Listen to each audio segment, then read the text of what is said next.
대체할 수 없는 정통 경제방송 박근영의 데일리 시간입니다. 반갑습니다. 오늘은 12월 11일 수요일 방송입니다.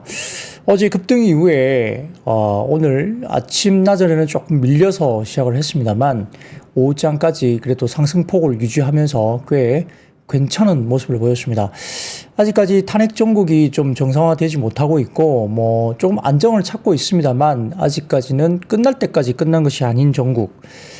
아직도 좀 고구마 같은 그런 답답함을 보여주는 그런 시장이기 때문에 역시나 시장이 좀 안정을 찾고 있긴 하지만 아직까지도 아직까지 뭐 글쎄요, 내일 그리고 토요일 날 다시 조금은 변동성이 있을 수 있는 변수가 아직 남아있기 때문에 이번 주 주말에 뭔가 결정이 된다면 조금 더 안정을 찾을 수 있겠지만은 이번 주말에도 만약에 결정이 안 된다고 한다면 전국의 혼란이 좀 더 이어질 수 있기 때문에 아직까지는 경계감이 좀 더 도사리고 있는 그런 시점으로 볼 수 있겠습니다. 그래도 다행히 굉장히 급락한 이후에 급반등이 나왔고 오늘까지 상승폭이 좀 이어졌다는 점, 밸류에이션 상으로 좀 매력적인 구간까지 빠진 상태였기 때문에 일정 부분 반등세가 나오고 있다는 점도 괜찮은 모습을 볼 수 있지만 수급적으로 봤을 때 오늘 같은 경우는 기관 외국인이 상당히 소극적이었고요. 개인들이 일단 다시 매수세가 이틀 정도 상당히 좀 투매가 나온 이후에 주가가 다시 좀 올라왔다는 부분. 그래서 기관 외국인들은 약간 경계하는 모습을 역시 보였고, 일단 기관들 말고 개인들이 다시 좀 사고 있다는 점도 조금은 경계 요인으로 볼 수 있습니다. 조금 뭐 글쎄요, 아이러니하긴 하지만 개인들이 뭐 사는 시장이 얼마나 또 강하게 올라갈 수 있을지는 조금 다른 이야기일 수 있습니다. 그렇다고 해서 뭐 여러분들 뭐 투매를 해라 이런 말씀은 아니긴 하지만 수급적으로 봤을 때 외국인이 좀 돌아와야 되는 전제 조건이 좀 있을 수 있다. 이런 것은 어쩔 수 없는 현재 상황인 것 같고, 개인들이 주저하는 시장이 나온다 하더라도 과거처럼 글쎄요, 뭐 고객 예탁금이 80조 원 뭐 이렇게 막 갈 때는 실제 개인들이 기관 물량도 다 받아내면서 끌어올린 시장이었다면 지금은 그런 정도의 시장은 아니기 때문에 외국인들의 기환이 좀 필요하다. 그래서 뭐 여러 가지 정치적인 문제, 그다음에 환율, 여러 가지 등등 관련된 환경들이 외국인들이 들어올 수 있는 환경이 좀 만들어져야 된다. 이런 생각을 좀 들어봅니다. 자, 그럼에도 불구하고 이제 11월 달이 워낙 힘들었던 한 달이었기 때문에 12월 달에는 뭐 11월보다는 좀 나은 수익률, 월간 수익률로 본다면 좀 나은 쪽으로 가지 않을까라는 조심스러운 생각을 갖고 있고요. 뭐 시간의 문제이긴 합니다만 어느 정도 글쎄요, 좀 더 안정되는 방향으로 좀 갈 것 같다는 생각은 갖고 있습니다. 시간적인 문제가 좀 중요하겠죠. 빨리 안정을 찾느냐, 아니면 시간이 좀 더 걸리느냐, 뭐 거기에 시장의 어떤 변화가 좀 달려있다 이렇게 볼 수도 있겠습니다. 뭐 말씀대로 굉장히 좀 고구마 같은 답답함이 여전히 있는 건 사실이죠. 뭔가 명쾌하지 않아요. 명쾌하지 않고 아직까지 뭐 결정이 되지 못한 그런 상태에서 계속 답보 상태이고요. 탄핵 정국에서 여러 가지 부분에서 지금 결정이 되지 않은 부분들이 아직도 그대로입니다. 결정 하나도 안 됐습니다. 그냥 이런 방향으로 간다 정도만 나오고 있지 결정된 건 하나도 없거든요. 그렇기 때문에 조금 더 시장이 올라가더라도 조금 더 보수적으로 대응을 하는 것이 맞지 않을까 생각은 듭니다. 다만 이제 현재 주가 수준에서 뭐 주식을 버리거나 주식을 뭐 너무 두려워서 주식을 뭐 다 팔고 이런 부분들은 좀 실익이 그렇게 크지 않을 것 같다 생각은 갖고 있고요. 오늘도 오전에 보면은 반도체 소부장도 상당히 약하게 시작했지만 막판까지 또 반도체 소부장이 꽤 주가 상승폭이 꽤 높았던 그런 종목도 꽤 나오기 시작했고요. 생각보다 괜찮은 모습을 또 보이기도 합니다. 그리고 일부 화장품주라든지 일부 괜찮은 종목들도 꽤 주가들이 반등을 주고 있는 모습도 나타났기 때문에 이러한 부분에서 11일부터 12일 사이에 벌어지고 있는 중국의 뭐 회의가 있죠.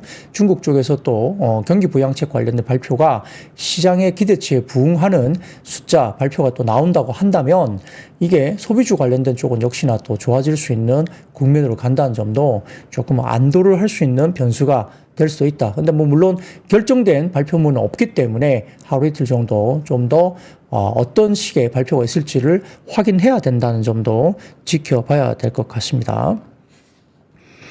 자, 그러면 시장 동향부터 바로 좀 말씀드리겠습니다. 코스피는 장 초반 5.69포인트 하락 출발 보였습니다. 2차전지와 화장품 섹터가 상승 출발한 가운데 양자 암호화, 보안주, 디지털 화폐, 조선, 중소형 건설주, 인터넷, 엔젤 산업, 통신 장비와 AI 챗봇, 카메라 모듈, 자율주행 등 강세 출발 보였습니다. 미국 주식시장은 소비자 물가 발표 이후에 하루 앞둔 경계감이 있으면서 아마 소비자 물가 발표가 곧 임박되어 있기 때문에 여기에 대한 경계감도 기관 외국인이 있다 볼 수 있겠고요. TSMC 11월 매출 영향이 반도체 업종의 일부 차익 실현을 미국 시장에서 야기했다 볼 수 있습니다. TSMC가 11월 매출이 전년 대비 증가했지만 전월 대비로는 감소했다 발표가 됐고요. 반도체 업종의 차익 실현 매물 출회가 어제 나타났습니다. 알파벳은 5.6% 급등하면서 양자 컴퓨터 칩 윌로를 공개했는데요. 이에 따라서 상승세를 보였습니다. 중국 관련주는 부양책이 더 필요하다는 판단 하에 일부 하락세를 보이기도 했는데요. 자, 국내 코스피는 반도체 업종 약세에 지수 상방이 좀 제한되는 모습이었고요. 인터넷과 게임 그리고 방산 등 최근에 외국인들이 계엄 사태 이후에 순매수됐던 유입됐던 업종 중심으로 주가가 좀 올라왔다 이렇게 말씀드렸습니다.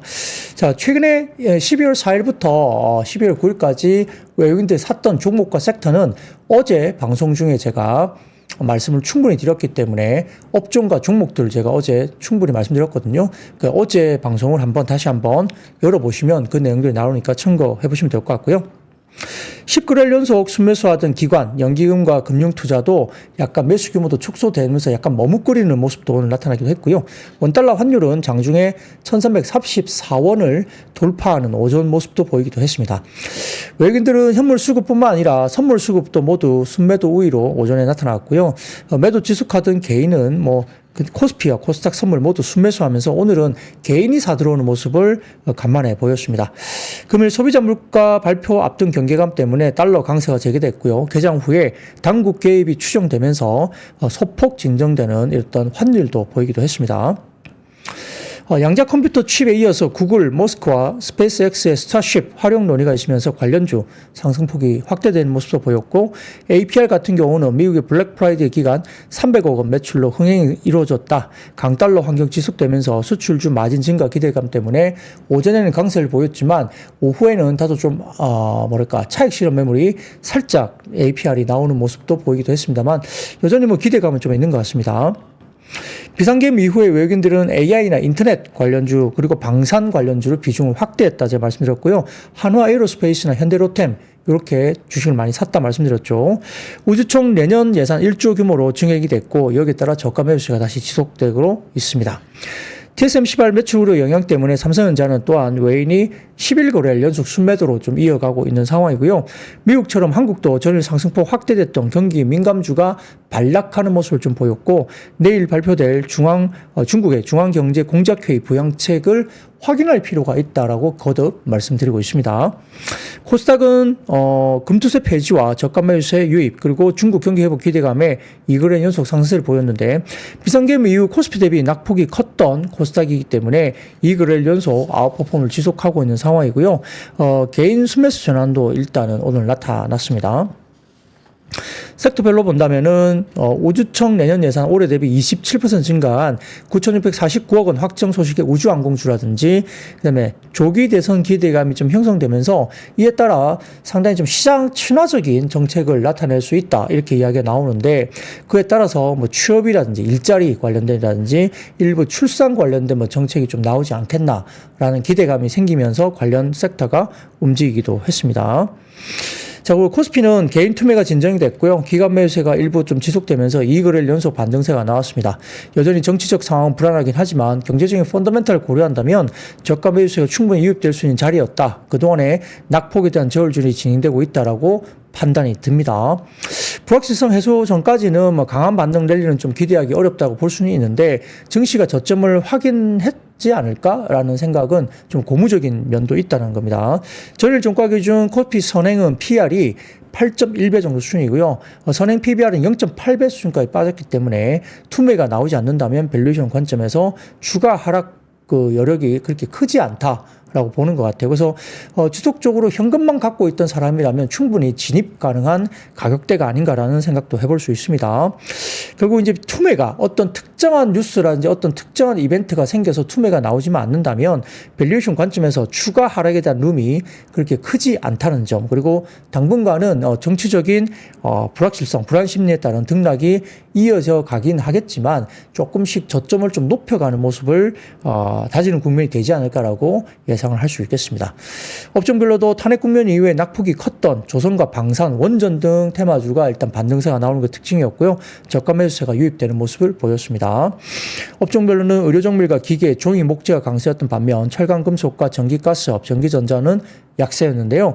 탄핵 국면 이후 아까 말씀드렸던 낙폭이 컸던 조선업종 관련해서 11월 세계 선박 발주량 387만 톤 가운데 국내 업체가 114만 톤 수주해서 세계 2위에 해당하는 점유율 29%를 기록했다 이야기가 나왔고요. 수주 회복 흐름 기대감과 그 다음에 저가 매수에 유입되면서 HD 현대미포 그리고 STX 엔진, 삼성중공업 등 조선업종이 강세를 보였습니다. 우주총 내년 예산 올해 대비 27% 증가 소식에 한화시스템, AP위성, 세트랙I 등의 우주산업 관련주가 강세를 보였고요. 동시에 방산업종 또한 수혜 기대감이 있으면서 저가 매수에 유입되면서 한국항공우주와 한화에어로스페이스, LIG 넥스원 등도 상승을 보였고 현대로템도 주가 올라왔습니다. TSMC 11월 매출이 전년 동기 대비 34% 성장했지만 전월에 대해서는 12.2% 감소했다는 소식 때문에 미국 반도체 업종 차익 실현 매물 출회했는데 그럼에도 불구하고 삼성전자와 하이닉스는 빠지진 않았죠. 보합세 정도로 유지가 됐습니다. 알파벳이 자체 제작한 양자칩 율로우를 장착한 새로운 양자 컴퓨터 개발하면서 주가 상승을 했죠. 여기에 따라 국내 양자 컴퓨터 관련 종목이 기대감이 유입됐습니다. KCS라든지 한컴위드 이런 관련주가 일단 주가가 올라오기도 했고요. 코스닥 업종별로는 기타 제조와 운송 장비, 부품 쪽이 강세였고 반면 기타 서비스와 출판, 매체, 복제가 약세였습니다. 금일 발표될 소비자 물가가 현재 컨센서스 12월 금리 인하 확률이 85.8%까지 올라왔는데 여기에 영향을 미칠 중요한 지표이기 때문에 꼭 체크를 해보시면 좋을 것 같습니다. 자, 그러면 간단한 매크로 지표 하나만 보고 넘어갈까요? 네. 띄워주시면 이게 11월 NFIB 중소기업 낙관 지수인데 이게 급등을 하고 있는 모습이고요. 자, 그 다음 표 보여드리면 경기 전망입니다. 미국의 경기 전망도 상당히 급반등이 나오고 있기 때문에 여러 가지 부분에서 약간 트럼프 당선인에 대한 기대감이 좀 있는 것 같아요. 그래서 시장의 중소기업 지표라든지 경기 전망이 아마 조금 살아나는 쪽으로 살짝 보는 것이 아니냐 이런 미국 시장의 매크로 지표가 나오고 있기 때문에 일단 미국이 좀 빠지지 않고 잘 견뎌주고 어쨌든 슬로우하지만 천천히 계속적으로 올라가는 모습을 보인다면 국내 증시도 일단은 그렇게 국내의 어떤 정치적인 상황을 빼고 나면 같이 따라가면서 반등을 좀 줄 수 있는 그런 환경이 아닐까라고도 생각을 해볼 수도 있겠습니다. 그래서 그런 것들도 참고를 해보시면 좋을 것 같고요. 자, 그러면 섹터로 바로 한번 넘어가도록 하겠습니다. 자, 첫 번째 섹터는 반도체입니다. 관세청에 따르면 이달 12월 1일부터 10일까지 수출은 176억 달러로 1년 전 같은 기간보다 12.4% 증가했다고 밝혔습니다. 조업 일수를 고려한 일평균 수출액은 23억 4천만 달러로 같은 기간 5% 정도 증가를 했다 보이고요. 수출은 지난달까지 14개월 연속 플러스를 유지하고 있고 특히 반도체 수출이 43% 크게 증가하면서 반도체 수출 비중은 20.6%로 4.4%포인트 증가했습니다. 이 반도체 증가율이 43%면 상당히 양호한 국면이죠. 다음 표 보여드리겠습니다. SK증권에서 나온 표인데요. 자, 위쪽의 막대 그래프는 회색이 24년 11월 1일부터 11월 10일까지이고요. 붉은색 막대 그래프는 12월 1일부터 10일까지입니다. 그래서 11월 달보다 12월 달 10일간이 좀 더 나은 모습이 역시 디램이나 낸드 그 다음에 MCP라든지 SSD 다 나은 모습이 보이고 있고요. 그 아래쪽의 막대 그래프는 회색이 24년 9월 1일부터 10일까지 그리고 붉은색이 24년 12월 1일부터 10일까지인데 9월과 비교하더라도 수출 관련된 폭이 상당히 양호하게 증가되는 모습을 보이고 있다는 점도 긍정적으로 볼 수 있습니다. 자, 아울러서 다음 달 임기를 마치는 미국의 바이든 정부가 마이크론에 현지 시간 10일 날 61억 6,500만 달러, 약 8조 8천억 보조금을 지급한다고 발표가 됐습니다. 상무부는 지난 4월 마이크론의 이 지급을 금액을 지원할 것으로 계획을 발표하면서 마이크론과 예비거래 각서 PMT를 체결했는데 이번에 계약을 마무리하고 보조금 지급을 확정한 것입니다. 삼성전자와 SK하이닉스 등 국내 기업의 지원금 규모와 최종 계약 성사 여부도 영향을 미칠 수 있을지 관건이 있고요. 아직까지는 확정적이지 않기 때문에 조금 더 기다려봐야 되는 모습입니다. 자, 한편 TSMC는 아까 말씀드렸듯이 11월 매출이 작년 동기 대비는 34% 늘어났는데 전월 관련된 매출액 대비해서는 12.2% 감소하면서 미국 시장에서는 반도체주가 일단은 상당히 좀 조정을 받는 그런 모습을 보이는데 국내 시장에서는 반도체 제조업체 삼성전자와 하이닉스는 그냥 보합세 정도 유지가 됐고요. 반도체 소부장은 꽤 상당히 많은 종목들이 상승으로 마무리됐다 이렇게 보입니다. 그래서 상당히 모습들이 괜찮았고요. 자, 그런데 지금 오늘 한미 반도체가 13% 이상 급등을 보였습니다. 그래서 한미 반도체가 아마 지금 오늘 기업 설명회가 또 있었던 기억이 나요. 아마 외국계 대상으로 기업 설명회가 있었던 걸로 보이기도 하는데 그 무슨 내용이 있었는지 오늘은 크게 말이 없고 아마 내일 정도 아마 파악이 되면 일부 코멘트라든지 리포트가 혹시 나올 수도 있겠다 저는 예상을 하고 있는데 오늘 CGSI라는 기관에서 해외 쪽이죠. 한미 반도체에 대한 리포트를 냈는데요. SK 하이닉스에서 90% 이상의 TC 본도 시장 점유율과 마이크론에서 70% 이상의 점유율을 유지할 것으로 예상되면서 25년, 26년 EPS를 상향 조정했습니다. 고객사의 HBM 생산 능력 확장이 강력한 성장 동력으로 작용할 것이다. 이렇게 이야기를 했고요. 최근 주가가 6개월간 62%나 급락한 점을 감안한다면 현재 주가는 매력적인 진입 기회를 제공한다. 이렇게 이야기되고 있죠. 그래서 여러 가지로 지금 하이닉스와 마이크론의 25년 HBM 생산 능력을 더욱 공격적으로 확정할 가능성이 높다고 평가를 했고요. 한미 반도체 TC 본도 출하량 증가로 이어질 것으로 봤습니다. 그래서 마이크론의 HBM 생산 확장 그리고 엔비디아 GPU 주문 증가 때문에 한미 반도체의 성장에 긍정적인 영향을 미칠 것이다라고 평가 보고서를 내면서 오늘 한미 반도체가 급등을 나타냈다 볼 수 있습니다. 자, 그리고 삼성에 들어간다는 이야기는 아직까지는 리포트가 나온 건 없어요. 그래서 아직까지 그 부분들은 확인된 바는 아직은 없는 것 같습니다. 자, 그리고 그 다음 표 하나 보여드리면, 네, 이게 팩트셋, 그리고 모건 스탠리 리서치 쪽에서 나온 건데요. 회색 실선은 반도체 자체에 대한 부분에 대해서 어닝을 나타내는 거고요. 파란색 실선은 이 AI 소프트웨어 쪽입니다. 소프트웨어 쪽이 나타나는데 역시 어닝과 관련된 부분에서 푸른색 실선, 그러니까 AI 소프트웨어 쪽이 실선 쪽이 원래 올라가는 모습을 보이고 있어서 현재 반도체에 대한 어떤 약간의 부정적인 우려가 나타나고 있지만 소프트웨어는 AI 수익에 대한 자신감이 상승하는 구간으로 보입니다. 그렇기 때문에 지금 반도체 관련된 하드웨어 쪽보다는 이러한 AI나 소프트웨어 쪽에 관련된 어닝 기대감이 상당히 올라가고 있다. 이것 때문에 주가도 이렇게 소프트웨어 쪽으로 조금은 주가들이 긍정적으로 발현할 가능성이 있다고 보이는 모습도 있습니다. 이것도 좀 참고를 해보시면 좋을 것 같습니다. 자, 그러면 두 번째 섹터입니다. 오늘 조선과 조선기자재 관련해서 전국 불확실성이 과도가 우려가 과도하다 이런 생각도 했고요. 양호한 펀더멘탈, 고환율 우호적 전망 이것 때문에 조선과 조선기자재가 주가가 상승했다 보입니다.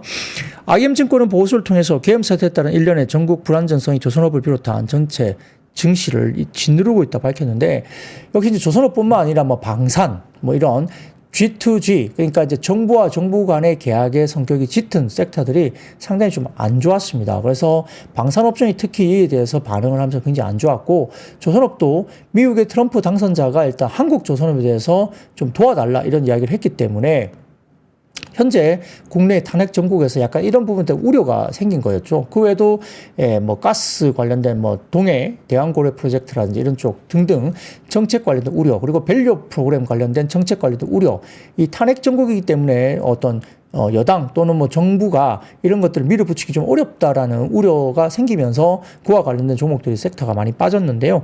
아무튼 지금 조선업종은 조금은 이런 부분에서 조선업종에 대한 부분들에 대해서 우려가 과도하다 이런 이야기를 IM증권에서 냈습니다. 자, 방산 등 국가의 보증이나 지원이 큰 산업과 조선은 좀 다르게 조선업종은 일부 조선사가 적용받고 있는 국책은행의 선수금 보증 등을 제외하면 국가의 직접적인 지원에 기대지 않고 있다고 설명했습니다. 그러니까 정부 정책에 기댄 것이 조선업종은 좀 약하다. 그런 것들이 기대는 어떤 기대치 이런 것들이 상당히 좀 낮다라고 본 것 같습니다. 조선업의 발주처는 대부분 국내 조선사와 수십 년간 관계를 이어주고 있는 회사들이고 정치적인 이슈는 국내 조선사의 계약 이행 능력에 영향을 미치지 않는다라고 IM증권에서 리포트를 했습니다. 아울러서 원화 환율 상승 또한 수출 산업인 조선업에는 긍정적으로 작용한다. 그러니까 원화 약세를 이야기하는 거죠. 1,430원, 50원 이렇게 가는 것에 대해서 수출주의이기 때문에 긍정적이다 봤고요. 극단적인 예로 1997년에서 98년 IMF 구제금융 당시에 클락슨 선가지수와 업황은 지속 하락된 상태였지만 국내 조선업은 오히려 치솟은 환율로 인해서 외화벌이의 1등 공신산업이 됐던 적이 있다. 그래서 주가 또한 치솟았다라고 언급을 했습니다. 그때도 주가 좋았다는 얘기죠. 환율 때문에. 조선사의 환해지 비율은 60에서 100% 수준으로 알려져 있지만 현재와 같이 환율의 방향이 어느 정도 가시적인 상황에서는 비율을 유연하게 조절한다라고 리포트하기도 했습니다. 따라서 25년 조선업 전망은 생각보다 좋을 것으로 전망을 했고요. 여기서 이를 이끌어갈 주축은 예상보다 좋을 LNGC 발주와 예상보다 좋을 조선사 실적이 될 것이라고 언급까지 했습니다. 그래서 바이든 정부에서 중단됐던 LNG 수출 관련된 프로젝트를 재개되면서 내년부터 LNGC 발주는 카타르를 비롯한 과거 발주보다 좋아질 가능성이 높고 특히 25년 발주분의 대부분은 한국이 독식할 가능성이 높다. 보통 70% 이상 이러한 어떤 신재생 관련된 쪽에 선박 이런 것들은 우리가 70% 이상 독과점을 갖고 있죠. 그런 부분들이 가능성이 높다고 봤고 여기에 따라서 조선주 그리고 조선기자재가 오늘 상당히 좋은 모습을 보였다 이렇게 이야기를 하고 있습니다. 자, 그래서 그 다음 표를 보여드리면 주요 선종 성과 추이입니다. 이 보시면 왼쪽에는 각 해마다 신조선가 지수인데 2020년 1월부터 지금 24년 10월까지 이제 신조선가 지수가 있는데 증가폭이 약 27.4% 정도 신조선가가 증가를 했습니다. 근데 지금 보시면 오른쪽 보세요. LPGC 관련된 부분에서 50% 정도 증가를 했죠. 50%. 예, 그래서 이 LPGC, LNGC 이런 쪽에 상당히 높은 고부가 가치선 쪽에 선가에 대한 부분들이 상당히 높게 나타나고 있고요. 컨테이너도 지금 40.3%나 올라왔는데 아무튼 탱커보다는 역시 LPGC라든지 이런 쪽 관련된 쪽에 선가가 상당히 많이 올랐다. 그래서 신조선가 지수의 상승분보다 훨씬 높게 나타나고 있는 부분이기 때문에 전반적으로 봤을 때는 이러한 특수선 관련된 프로젝트에서 수혜를 받을 수 있다 이렇게 보는 것 같고요. 자, 그 다음 표 보여드리면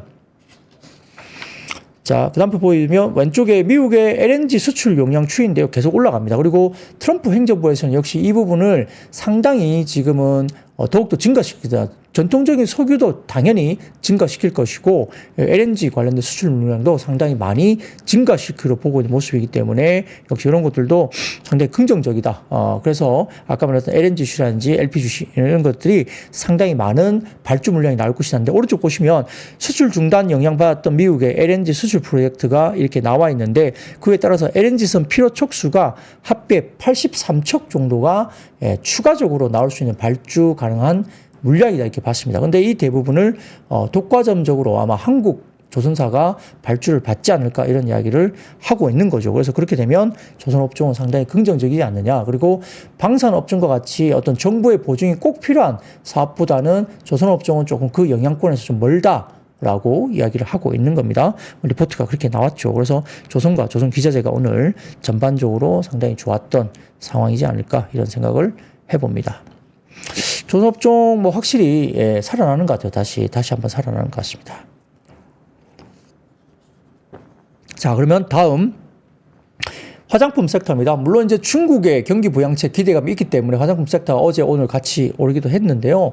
자, 첫 번째 자료 한번 보여드릴게요. 이게 메리츠증권 보고서 자료인데 글로벌 한국 화장품의 확장 방향인데요. 역시 이제 지역으로 본다면 일본에서 북미, 미국 쪽으로 그리고 유럽과 러시아, 중동, 인도, 중국 쪽으로 역시 계속적으로 확장세가 벌어지고 있다는 점이고 카테고리별로 그리고 채널별로 이렇게 보면 카테고리도 기초 화장품 쪽으로 상당히 기존의 색조보다는 기초에 대한 부분들이 상당히 확장되고 있고 채널 같은 경우도 온라인 화장품 전문점으로 드락스토어 쪽으로도 상당히 좋아지고 있는 일본 쪽 그리고 미국 같은 경우도 아마존과 같은 온라인에서 상당히 확장을 한 다음에 오프라인까지 지금 확장세가 넘어들고 있다 이렇게 이야기를 하고 있는 표니까 한번 참고를 해보시면 좋을 것 같고요.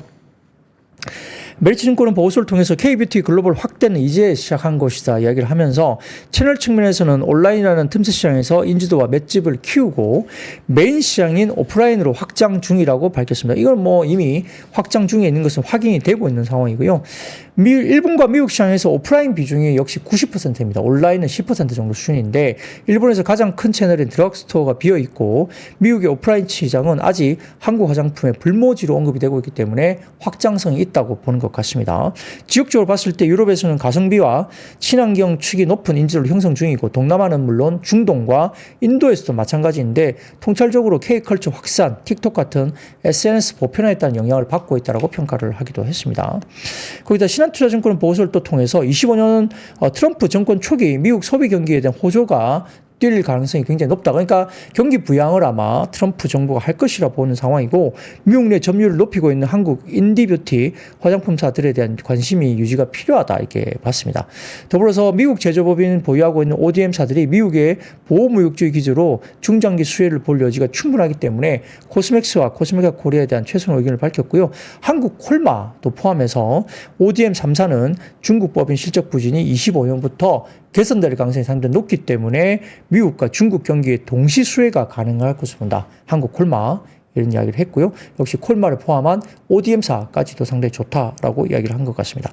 자, 그 다음 표를 보여드리면 상당히 많이 비중이 축소됐던 지금 중국의 화장품 소매 판매인데요. 성장률이 이제 파란색 실선인데 오른쪽 끝에 보시면 중국의 화장품 소매 판매 성장률이 급반등을 하고 있죠. 급반등. 그러니까 중국도 소매 판매가 살아나고 있다고 보입니다. 물론 중국은 로컬 업체들이 상당히 많이 성장을 해서 화장품의 경쟁 강도 상당히 높아지고 있고요. 과거에 LG생활건강이나 아모레퍼시픽이 뭐 40% 이상 중국의 매출 비중을 나타났다면 지금은 10% 중반까지 빠져 있는데 이런 것들이 아무튼 그래도 중국 시장이 무시할 수 없는 시장이기 때문에 여기에 소매 판매라든지 경기가 살아나면 중국 쪽이 살아나고 미국은 계속 성장하고 있다. 이런 측면에서 화장품 섹터에 긍정적인 흐름도 나타나지 않겠느냐 이런 이야기를 하고 있습니다. 자, 거기다 다울투자증권에서도 화장품 관련된 섹터 관련된 리포트를 썼는데요. 중국에 대한 조건 반사가 3월까지 이어질 수 있다 이렇게 리포트를 했습니다. 자, 그래서 12월 9일 정치국 회의에서 중국 경기 부양에 대한 의지를 확인했고요. 중국 매출 비중이 높은 아모레퍼시픽 그리고 코스맥스를 포함한 업종 주가의 상승세에 시현되고 있는데 글로벌 화장품 업종은 시세이도도 주가 상승세에 나타났다 이야기를 했습니다.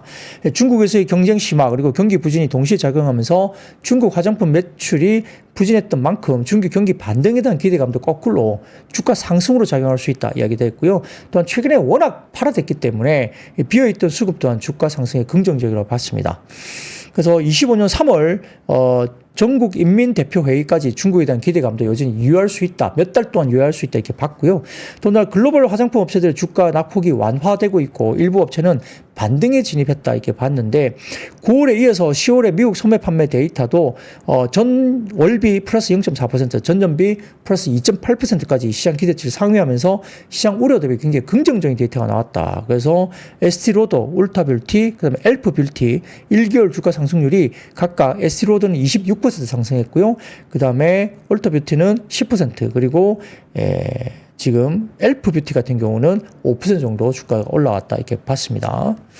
그래서 이런 것들 반등 신호가 역시 나오고 있다는 이야기이고요. 여러 가지 부분에서 지금 상당히 좀 반등 국면으로 갈 수 있는 분위기가 충분히 나오고 있다 이렇게 봤습니다. 더군다나 큰 틀의 반전은 결국 25년에 선케어 제품 관련해서 나올 것이다 여기 보고 있는데 역시 이와 관련된 부분들은 선케어 재고 사이클은 1분기부터 재고 비축 이후에 2분기의 재고 비축 구매가 이어졌고요. 3분기와 4분기 완화세가 따라졌습니다. 그래서 25년에도 아마 미국과 선케어 비중이 높은 업종 중심으로 회복이 될 가능성이 높기 때문에 주목을 해야 된다 이렇게 봤는데요. 블랙 프라이데이 성과가 있었기 때문에 4분기 호실적 예상되고 있는 APR도 주목을 해야 된다고 봤고 그 다음에 25년 중국에서의 구조조정 완료 그리고 미국 내 신규 브랜드 런칭을 앞둔 아모레퍼시픽 그리고 선케어 비중이 특히 높은 국내 ODM 업체인 한국 콜마에 대해서도 일단 선호를 한다라고 리포트를 했습니다. 자, 거기다가 좀 화장품 관련해서 UBS 쪽에서 리포트가 나오기도 했는데, 뭐, 탐방왕이라는 플랫폼에서 좀 정리를 해주셨는데요. 최근 화장품 주가 하락 원인으로 미국 수출 화장품에 대한 10에서 20% 관세 우려라든지 3분기 해외 공장 실적 부진, 그리고 상반기 주가 강세에 따른 차익 실현 매물, 그리고 정치적 불확실성으로 인한 코스닥 시장 약세 등이 꼽힌다고 UBS가 화장품 섹터에서 봤는데요.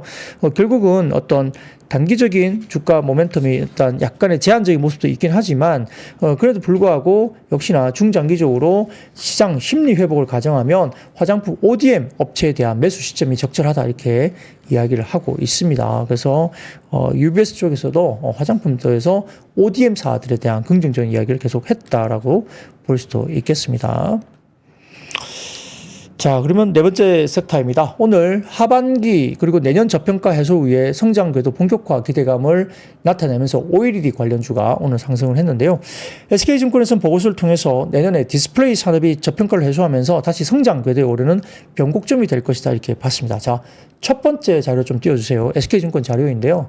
이 다음입니다. PD님.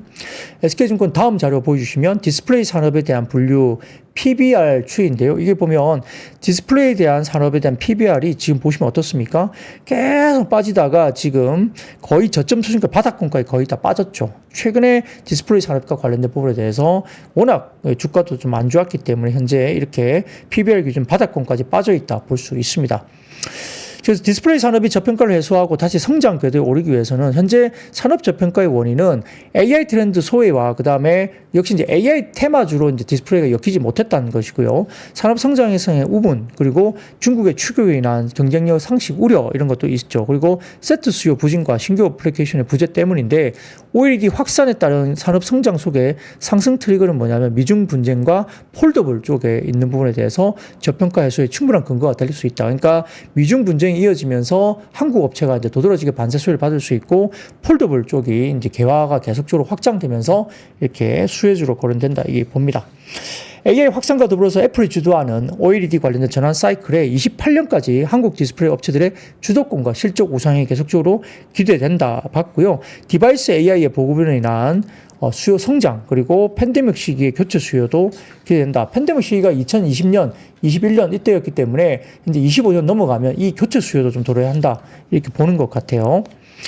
자, 그래서 그 다음 표를 보여드리면 애플의 OLED 도입 및 기술 변화에 따른 국내 디스플레이 산업 수혜 전망인데요. 역시 과거에 아이폰 관련된 애플 워치, 아이폰 X, 아이폰 LTPO 관련된 TFT 적용 산업, 그 다음에 아이패드 OLED 탑재가 올해부터 시작이 되기 했고요. 맥북 OLED나 폴더블 아이폰 출시 등이 26년 이후에 나타날 거기 때문에 성장 그림이 좀 더 가팔라질 수 있는 게 25년, 26년 이때부터 26년 특히 이때부터 성장 가팔라지고 있다 이렇게 보이는 것 같고, 자, 그 다음 표를 보여드리면 디스플레이 산업 전체의 펀더멘탈 EPS와 멀티플인데, 자, EPS 같은 경우는 지금 빨간색 실선입니다. 빨간색 실선. EPS는 계속 올라갑니다. 디스플레이 산업 전체 EPS는 올라가는 모습을 보이고 있는데 PER 밸류에이션은 지금 계속적으로 우하향되고 있다는 점에서 상당히 디커플링이 되고 있죠. 그래서 결국 펀더멘탈은 우상향이 되고 있고 멀티플은 우하향되고 있기 때문에 긍정적인 측면에서 지금은 좀 더 뭐 호흡이 좀 길 수는 있겠지만 그래도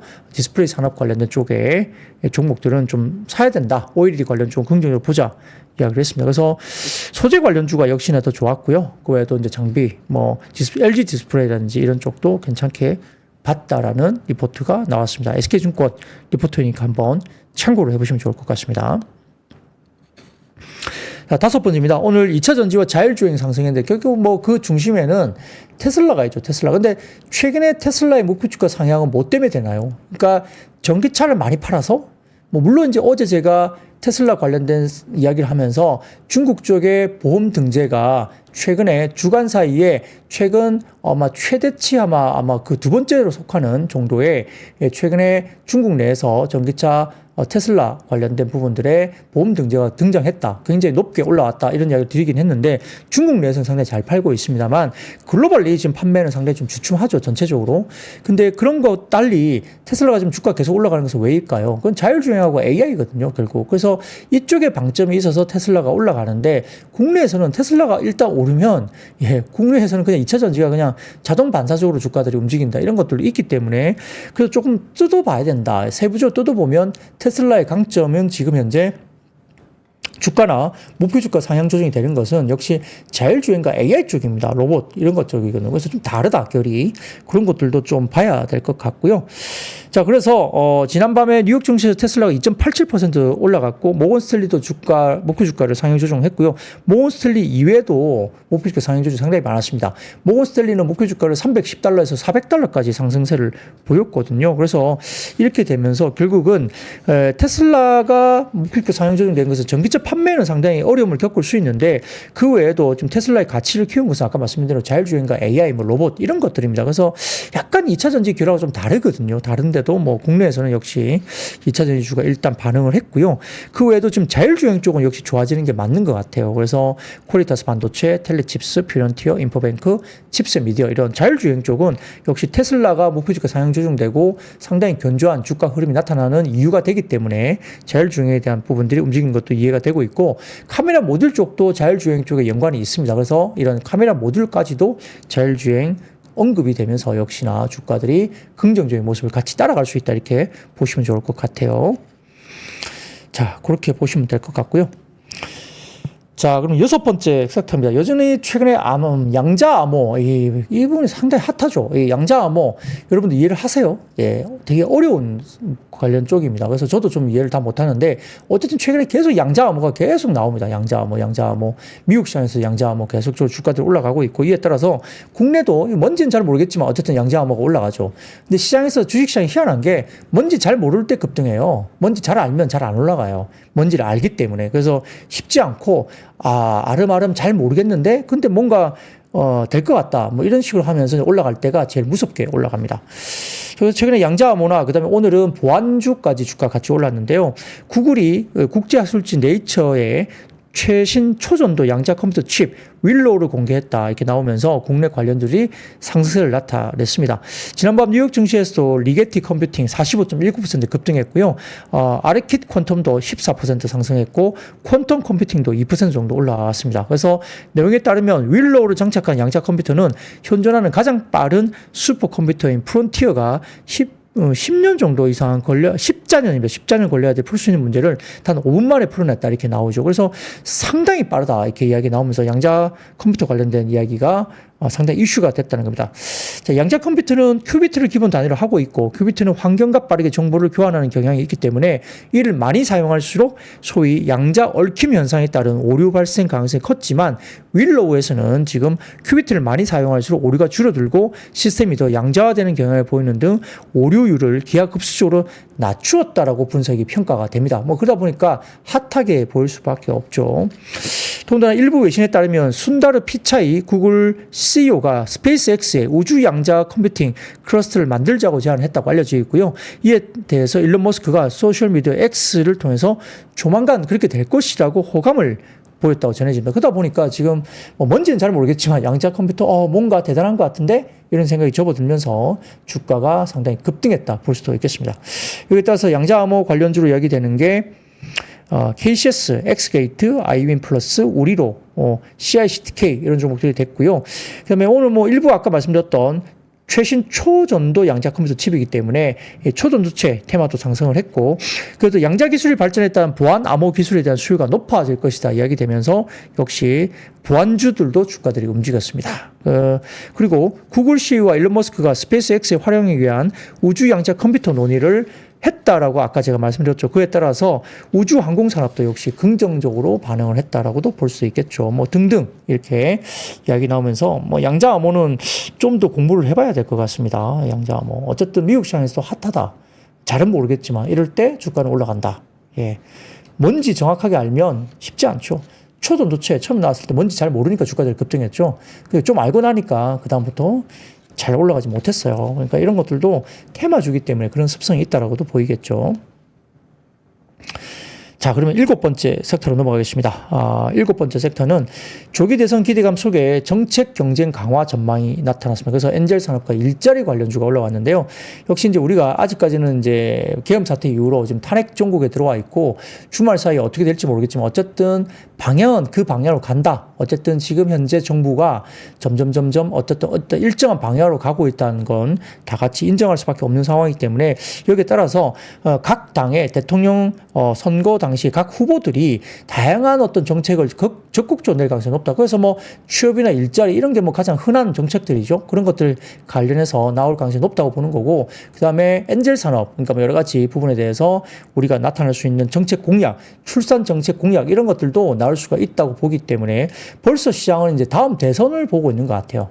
이제 시장은 빠르죠. 물론 이제 지금 윤석열 대통령이 어떻게 될지 모르겠습니다만 시장은 지금 바라보는 것이 다음 대선 후보가 누구냐, 그리고 그 대선 후보가 어떤 정책을 펼칠 것인가, 이거에 대해서 주식시장은 먼저 지금 보고 있다는 겁니다. 그래서 이런 부분들이 지금 반영이 되고 있어서 오늘 출산 장려 정책 관련된 엘젠 산업 관련된 부분에 대한 주가들이 움직였고요. 그 외에도 일자리 관련된 취업 문제 관련된 테마주, 그러니까 뭐 윌비스라든지 아이비 김영, 메가 MD 이런 종목들이 주가들이 움직였다, 이렇게 나타나고 있습니다. 그러니까 테마주들이 극성해요. 이런 시기에서는 상당히 좀 글쎄요, 뭐 누구 말씀대로 여기 지금 댓글창도 마찬가지지만 저도 동의를 하는데 지금 막 엮어대는 테마주가 굉장히 많아요. 이렇게 저렇게 소설같이 써서 엮어대는 테마주들이 많기 때문에 시장이 불안하니까 이렇게 엮어서 올리는 테마주가 상당히 많다는 거. 펀더멘탈 아무 상관없죠. 예, 그냥 엮어서 올리는 테마주들이 상당히 많다. 네, 그런 것들은 뭐 글쎄요, 뭐 개인적으로 따라갈 수도 있고 안 따라갈 수 있는데 뭐 저희들은 그렇게 권고드리고 싶지는 않습니다. 네, 펀더멘털이 없기 때문에. 예, 그런 것들도 실질적으로 정말 그렇게 되려면 아직 멀었죠. 뭐 대선이 언제 이루어질지, 대선 후보가 또 어떻게 될지 아무도 모르기 때문에 또 어떤 정책이 나올지 모르잖아요. 근데 소설처럼 엮어요. 지금 장이 그렇습니다. 시장이, 주식시장이 그것도 그렇게 나오는데 어떤 사람들 말씀만 하면 그냥 말도 안 된다 그러잖아요. 진짜 말도 안 된다 말하지만 또 그것도 시장의 한 부분이다. 시장이 한번 하나의 단면이다 볼 수 있기 때문에 이성적으로 좀 이해는 안 되지만 주가는 또 그렇게 움직입니다. 네, 그렇죠. 네, 그런 것들도 나타나는 현상이 나타나고 있다, 이게 볼 수 있겠습니다. 자, 8번째 섹터입니다. 미국 재무부가 러시아 동결자산 담보로 우크라이나에 약 29조 원 차관 재건 소식이 나타나면서 건설기계와 재건 관련주가 상승을 했습니다. 주요 7개국 G7의 500억 달러 규모의 우크라이나 대출 이니셔티브를 틀 안에서 제공되는 것인데요. 지금은 세계은행의 우크라이나 금융중개기금 강화를 위한 투자 자원 촉진을 위해서 우크라이나로 전달될 예정으로 보고 있습니다. 미국 외에도 프랑스, 독일, 이탈리아 3개국이 194억 달러, 그리고 캐나다가 37억 달러, 영국이 29억 달러, 일본이 7천만 달러 제공한다, 이렇게 계획을 나타냈습니다. 그래서 아마 500억 달러는 우크라이나가 응급서비스와 병원, 그리고 다른 용감한 저항의 근간을 유지하는 데 필요한 자원을 확보하는 데 도움이 될 것이다, 이렇게 강조를 했다고 하죠. 그리고 이제 트럼프 당선인은 젤렌스키 우크라이나 대통령이 평화를 원하고 있다 밝혔다, 이렇게 밝혔는데 당연히 그럴 수밖에 없죠. 트럼프 당선인이 돈을 안 줄 건데요. 젤렌스키는 돈 줄 끊기면 전쟁 못 하죠. 그러니까 당연히 뭐 표면적으로는 뭐 그렇죠, 평화를 원한다. 속은 안 그렇겠지만, 예, 어쩔 수 없습니다. 예, 그렇게 가기 때문에 역시 뭐 평화를 원한다고 이야기를 하고 있는 상황이고, 트럼프 당선인은 계속적으로 이렇게 휴전 아니면 뭐 종전 이런 것들에 대해서 방점을 찍겠다라고 계속 주장을 하고 있습니다. 뭐 그 방향으로 젤렌스키도 어쩔 수 없이 뭐 따라가야 되지 않느냐 생각을 할 수밖에 없습니다. 좀 안타깝죠. 너무 많은 사람들이 사망을 했습니다. 전쟁 때문에. 그래서 너무 안타까운 마음입니다. 자, 그럼 9번째 섹터입니다. 이재명 대표가 중소벤처기업에 대한 특별자금 지원 방안 검토 소식이 알려지면서 관련주, 특히 창투사 쪽이 주가가 올라왔습니다. 이재명 더불어민주당 대표가 중소벤처기업들도 생존 기류에 놓여 있고 이들에 대한 특별자금 지원 방안도 살펴보겠다 밝혔다고 보이고요. 경제 상위 중심으로 비상체제를 유지하면서 경제 상황을 면밀하게 살피고 또한 대안을 마련해 나가겠다라고 언급을 했습니다. 그래서 이 부분들 때문에 창투사들이 주가들이 움직였다 볼 수 있겠습니다. 자, 이런 것들도 그냥 이것도 테마성이죠. 테마성이죠. 뭐 이재명 대표가 현재 뭐 대통령 된 건 아니기 때문에 일단 테마성인데, 아무튼 뭐 그렇게 소설처럼 엮어서 주가들을 움직인다는 거, 지금 시장이 그만큼 불안정하기 때문에 정상적인 주가도 뭐 물론 뭐 어제 오늘 주가들이 올라가기도 하지만 이렇게 테마주들이 극성하는 시장, 이런 것들도 좀 지켜봐야 될 것 같습니다. 자, 10번째입니다. 마지막인데요. 언론에 따르면 오픈 AI가 전일 소라닷컴 사이트에서 소라를 정식 출시한 가운데 AI 딥페이크의 위험성에 대한 우려도 커지고 있는 것으로 전해집니다. 지금 오늘 일부 기사를 보니까 지금 최근에 국회 앞에서 이루어지고 있는 이제 촛불, 탄핵 이런 시위 같은 거 있잖아요. 그것도 지금 이렇게 이 영상으로 이렇게 AI가 만들어서 올리는 그런 영상들도 있더라고요. 그래서 사실 이렇게 소라 AI 관련된 쪽이 오픈 AI 쪽이 소라가 만드는 여러 가지 부분이 있겠지만은 이 시점에서 상당히 좀 우리가 경계를 해야 될 것은 딥페이크 영상들이에요. 딥페이크 영상. 그런 것들이 점점점 우려가 커지고 있죠. 그래서 지금 GPT 유료 구독자에게 무료로 제공되는 소식 때문에 사이트 트래픽이 폭증하는 등 동영상 생성 AI의 대중화가 본격화되고 전망되고 있고요. AI 기술이 범죄나 가짜뉴스에 악용될 수 있다. 지금 특히 현재 국면에서는 국내에서 지금 이렇게 가짜뉴스에 대한 부분도 상당히 좀 우려가 될 수도 있습니다. 지금 너무 혼란스럽잖아. 이게 뉴스들이 나오는데 혼란스럽기 때문에 어떤 딥페이크 기술을 이용해서 가짜뉴스가 만약에 나온다면 정말 좀 혼란스러운 상황에 빠질 수도 있다는 점, 이런 것도 우려가 있는 상황이죠. 그래서 오픈 AI가 소라에 대한 안전장치, 워터마크 등의 뭐 이런 것들 안전장치를 마련했다고 보이지만 오픈 AI 컨텐츠 오남용 방지에 막기에는 한계가 있다고 분석될 수밖에 없습니다. 특히 이제 가시적 워터마크는 제거 서비스들이 등장하고 있고요. 그 다음에 비가시적 워터마크는 일반인들의 구분이 또 어렵기 때문에 전문가들은 워터마크 신뢰 기반의 조성에 최소한의 노력이지만 추가 안전장치가 필요하지 않느냐, 이런 것들이 지적되고 있다는 점에서 역시 보안 관련주 이런 것들도, 그리고 딥페이크 관련주들로 상당히 주가들이 올라왔다. 뭐 ICTK, 그 다음에 이스소프트, 플랜티넷, 센즈랩 이런 딥페이크 관련 종목들이 주가들이 일단 반응을 보였다, 이렇게 볼 수 있습니다. 뭐 이거는 나름 뭐 일단 설득력은 좀 있는 것 같습니다. 테마주이긴 하지만. 예, 그렇습니다. 그래서 오늘 총 10가지 섹터 관련해서 분석을 드렸습니다. 오늘 준비하는 여기까지고요. 오늘 그래도 반등을 줬습니다. 어느 정도 전국이 안정을 찾으면서 추가적인 주가에 대한 반등을 기대해 봅니다. 여러분 아시죠? See you. 삶의 격을 높이는 9가지 지혜를 함께 나눕니다.